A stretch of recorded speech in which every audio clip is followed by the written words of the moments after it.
All right, how's it going, everybody? I'm going to do a. This is a special request, so I'm going to try to make it for people that. I'm going to try to make it for people that may or may know how to distinguish between a hybrid setup and a just a in the box setup. Technically, if let's say you were building a studio, a little home studio for yourself, and you wanted to basically, when it says in the box, all you're going to do is take something simple like this is a Behringer, but it doesn't matter what interface you have, any interface, and what you would do is take your laptop or your Mac or your PC or anything like that, and your software would be in you do everything in your software in the software, and from there you would run your plugins.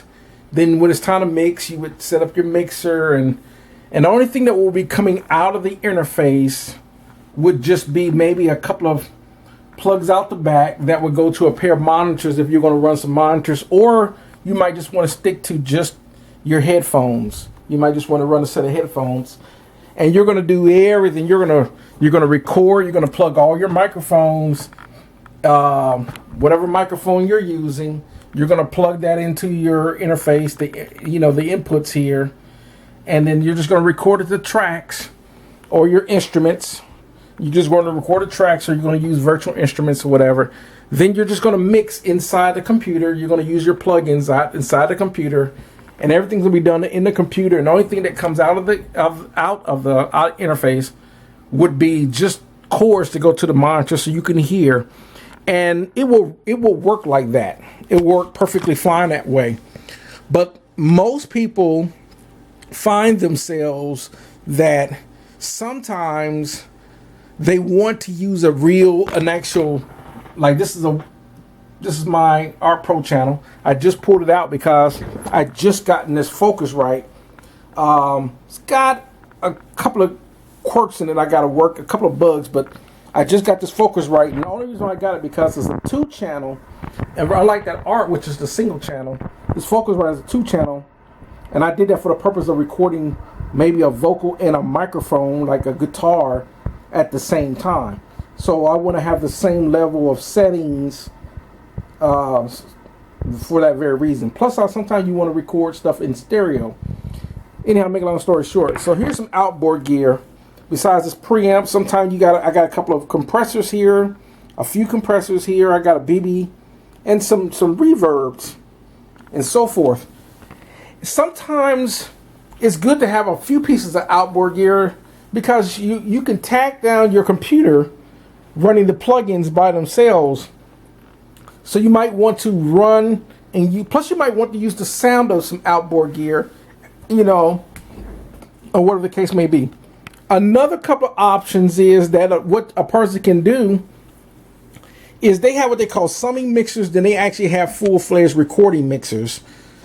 Summing mixer is basic. All of this is just basically a mixer with some channels on it, and it allows you to run stuff into the mixing channel, into that mixer, and it may have 8 input channels, maybe 16 input channels, 24.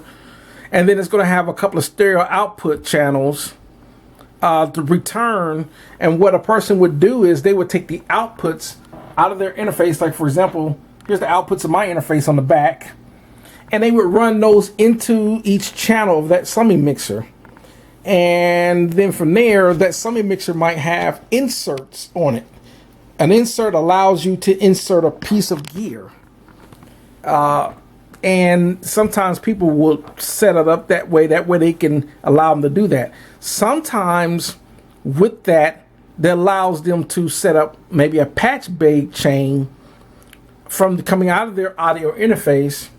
They have a patch bay, so it would come out of there into maybe a summing mixer, and then the insert would run to a patch bay, and then all their racks of gear would be plugged into the patch bay, and then they can patch in whatever they want on from the pass bay into whatever channel they want, and then they can that way whatever's gonna that piece of gear affect that channel, and then that channel would then return from the main outputs of the mixer back into the interface. It just depends. Every interface is different. Some interfaces can only take 2 inputs. Some interfaces can take 4. Some can take 6. Some can take 8. It just depends on your interface. Some interfaces can take up to 32 inputs. It just depends on your interface. So let me tell you how versus a high summing mixer, that's all it can do, versus an actual recording mixer like this one. This is a Behringer, but it's a recording mixer. The difference is the routing. What that's going to do is you're going to have channels. This one has 24 channels, but it also has a bus. So that way any of these channels can be sent to a main bus channel. Bus channels are nothing but summing channels. That's what a bus is. You call them bus or group or summing. You could sum 2 channels together into a bus, 4, 6, 8, depends on, or you can sum all 24 into the same, into 2, maybe 4. You can, how many buses you want. And another thing to a console like this is, on a console like this, not only do you have the mic inputs, which are usually they have preamps on each mic, or I'm sorry, on each channel, there's a preamp. And or if you set it to line, it automatically sets the mix console to line level. So that way you don't have to engage, it doesn't have to amplify, it already brings it up to the line level. And on each channel, it's going to have inserts and they're going to have direct outs. The direct outs, like here, my keyboard is in 17 and 18 here. I also have a direct out, so the output from my synthesizer over here is going into the input of channel 17 and 18, and the direct out from that is going into the input of my audio interface on inputs 3 and 4 of my interface. My mic preamps, such as my Pro channel here or the Focusrite, are going into the mic inputs. But what you can do a lot of times is on this particular console, as an example, there are outputs on the back here that I can run an output, a cable from the output here, run the output from the mix bus. For example, I can run like 1 and 2, run an output cable from the mix bus back into the input of the audio interface. What that does is, let's say for example, I'm going to insert a bunch of outboard gear, maybe a couple of compressors or whatever, maybe some reverbs like I got, and I'm going to route all those into buses 1 and 2. I can take this reverb, which is on channels 1 and 2. I can sit there, and since this reverb is on channels 19 and 20, and this reverb down here is on channels 21 and 22, what I can do is all I have to do is hit 1 and 2 here, 1 and 2 here, and now what's going to happen, the reverb that's coming out of these channels is going to be sent to the bus. And let's say I have all my, for example, on my interface out here, the outputs of my interface 1, 2, 3, 4, 5, 6, and 7, 8. 1, 2, 3, 4, 5, 6, 7, 8 are going into the consoles 1, 2, 3, 4, 5, 6, and 7, 8 here. So now what that allows me to do is I can set up channels in my DAW. I can set up various channels in my DAW to route out to the output here. And what that allows me to do, let's see here. I'll pull up, for example, here. I don't know if you better see it. Let's go master. Okay. Here, what this does on channels 1 and 2 of the output of my interface, I can sit here and I can tell it to go out to 1 and 2, 3 and 4, 5, 6, or 7, 8. These are the outputs. So I can tell in the mixer of my interface where I want to route out. And I can, instead of going out of the master output of the interface, I can have it go out of outputs 1 and 2, 3, 4, 5, or 6. So you can route that out of your DAW, and you can have all the outputs come into the outputs. What this does is now it allows you to send the signal to the console, and the console will now allow you to use what's on in the channels, such as the EQ. You can use the auxiliaries. You can use the auxiliary sends to send it to like reverb effects. You can put, like, for example, my BB on channels 1 and 2. I got a insert here. The insert here of channels 1 and 2 is now being inserted. It's going into this BBE Sonic Maximizer here. So I can insert stuff on each channel. Like I can insert a compressor or whatever the case may be, or I might have a patch base set up so I can chain a bunch of compressors and other pieces of gear and insert it per channel. I might want to use 2 or 3, so I can have a patch bay if I wanted to. If I had a patch bay, if I had a lot of outboard gear, I can have that off to the side and patch in a couple of compressors, maybe a Clariphonics piece of gear or whatever, and I can chain those together through my patch bay and then insert it on that channel. Let's say this 1 and 2 might be, for example, this might be my drum outputs. I might have 3 and 4 for instruments like bass and keyboards, maybe vocals or whatever, string instruments or whatever, and I can sum those all out to these channels here, and then I can start inserting pieces of gear on the channels. I can even use the EQs on these channels to EQ in case I want to use the mixing console's EQ and so forth. Now, what that does is that allows me to use the channels, and then I can have all these routed to, for example, mix bus 1 and 2, and so it'll go mix bus 2. So now when I mix all these channels together and get a good balanced mix on all these channels, I can send it to the master bus, which would be like, for example, 1 and 2 here.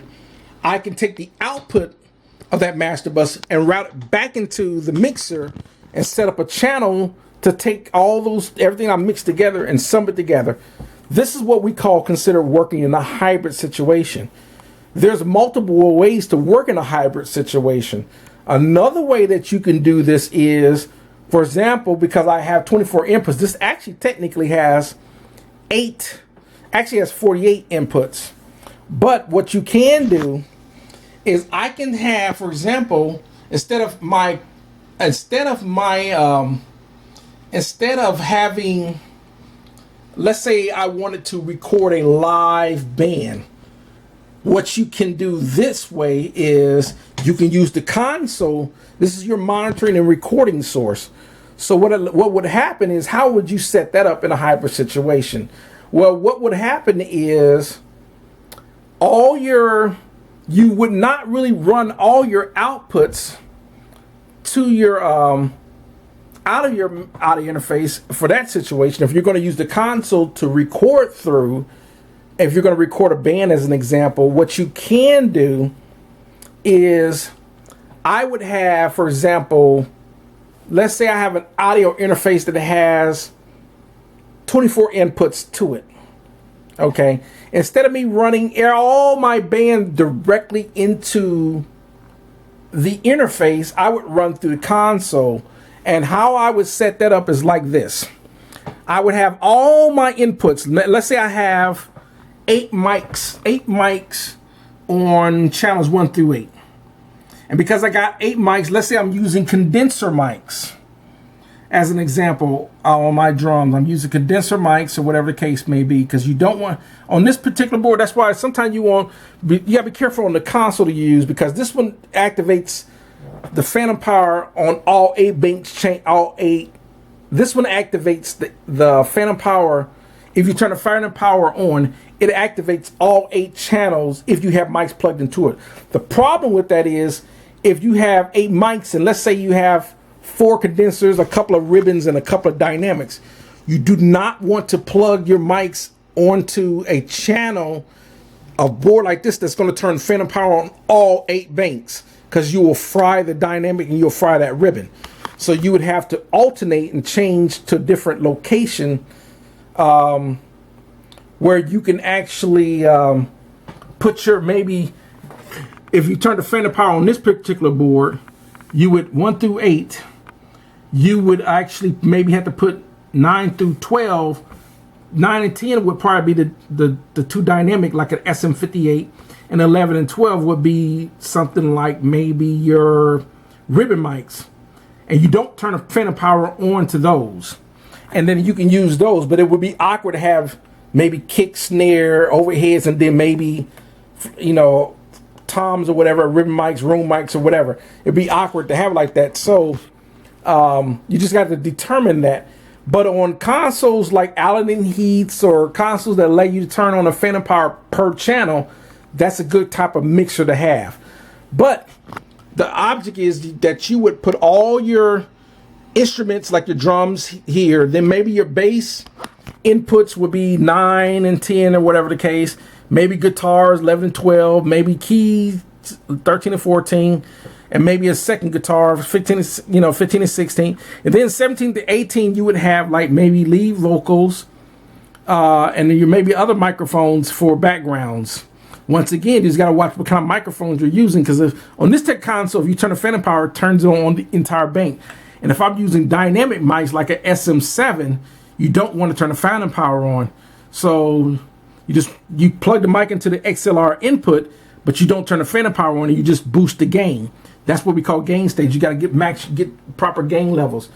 Well, the benefit of that is that allows you, let's say you got all your inputs to record your band on all that. The benefit is that now I can use the EQs on all the channels to get the EQs. I can also insert pieces of rack gear per channel, like a compressor, maybe an EQ, maybe some other pieces of gear, or I can go through the patch bay and insert chain patches of gear together. When you have a patch bay, if you have multiple pieces of outboard gear, you can insert on any channel that you want to use a particular piece of gear, and so forth. And on top of that, there's 2 ways you can record out of this board. You could run direct outs. This one has 24 direct outs. You could take 24 direct outs and run it into every single input. So let's say you have an audio interface that has 8 puts. You may have 1, 2, or 3 interfaces. You might have an 8-put interface with another one slaved by 8-at like pipe, another one slaved to that by 8-at like pipe. So you have 16 or 24 inputs, and you can set up your interface to set all. Of course, the first interface is going to be set to master. The other 2 will be set to slave, and you would then run all your direct outs into the inputs of your interface. So your DAW, when you go ready to do the inputs and outputs, you would have channels. You would set up channel 1 on your DAW to see the input 1 of your interface, channel 2 to see channel 2 input, channel 3, and so forth, all the way till you get 24. That's one way you can do it. Well, another thing about this console is that it has 24 outputs on the buses.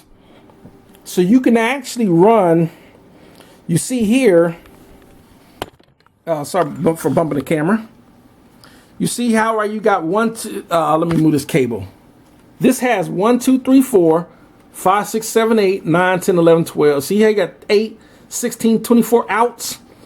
Those 24 outs can also run out of the console into a 24 input, and you can route everything in case you want to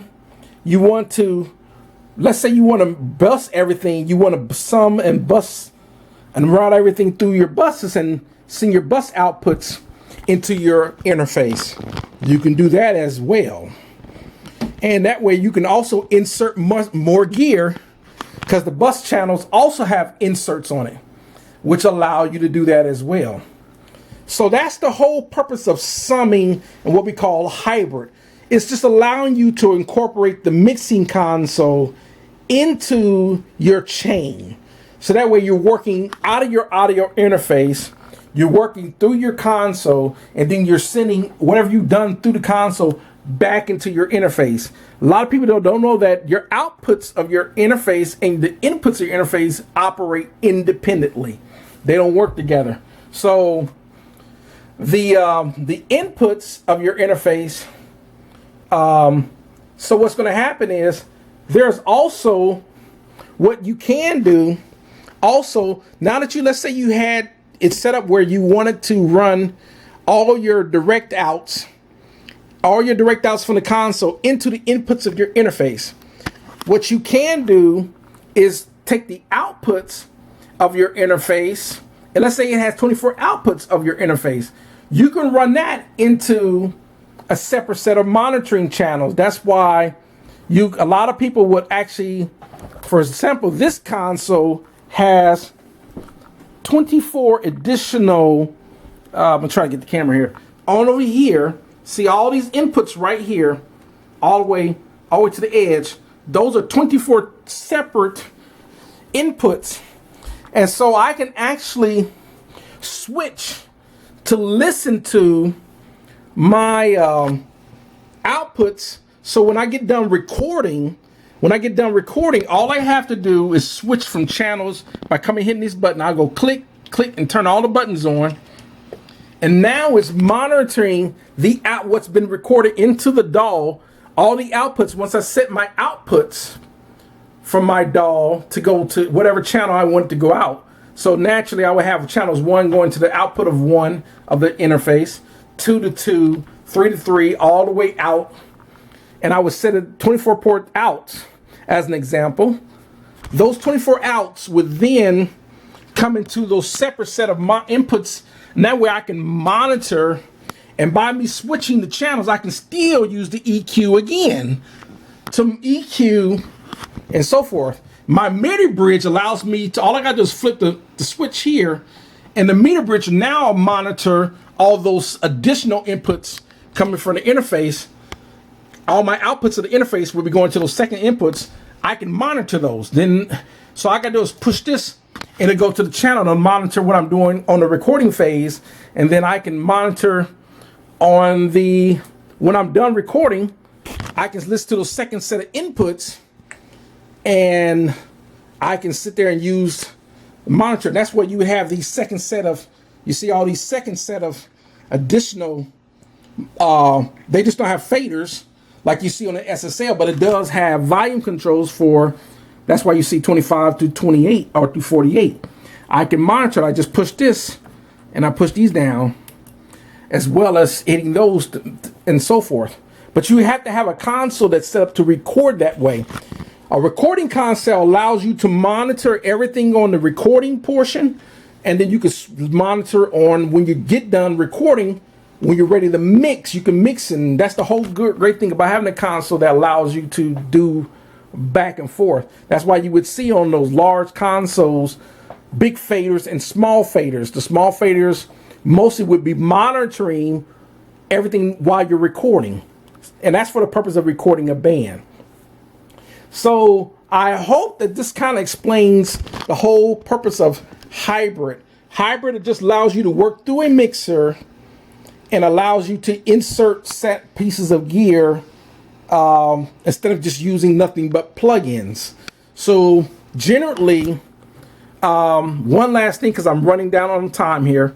The last thing would be that you can run your outputs, like I got all my outputs coming in through these channels, and then allows me to use pieces of gear and the EQ and the auxiliaries and everything else, and then I take through my mix bus out, I can run that back into the interface to record whatever I've done through the console. So that's going to sum it up for hybrid. I kind of hope this explains it. If it didn't, let me know. I'll probably do a part 2 if this didn't help you out. Other than that, that's going to do it for this video. Thanks for watching. on setting up a hybrid situation for your recording needs. Thanks, y'all. Have a great one.